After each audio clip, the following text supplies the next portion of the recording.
شنیدم. چی شنیدی؟ شنیدم با فرشید قرار میذاری و بیرون میری. تو که میدونی من چقدر اون داشتی به حرومزاده بدم میاد.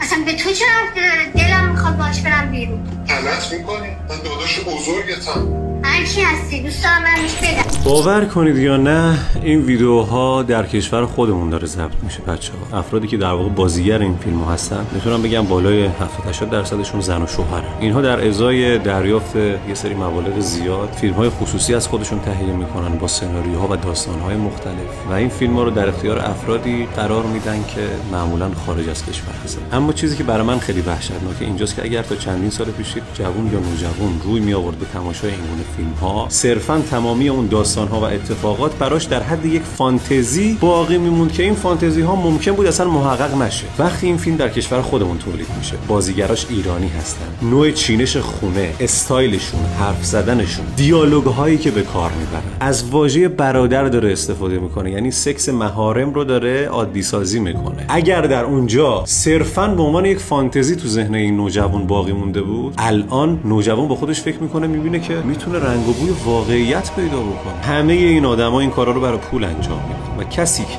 به خاطر پول از شرف و آبرو و عفتش میگذره، آیا اصلا براش مهمه که یک نوجوان یا یک جوان یا بنیان یک خانواده با تماشای یکی از این فیلم‌ها چه اتفاقی میتونه براش بیفته؟ در دنیایی داریم زندگی میکنیم که هر روز اتفاقات وحشتناکی رو شاهد هستیم. رواج پیدا کردن این گونه مسائل میتونه آتش این فاجعه ها رو شعله‌ور کنه.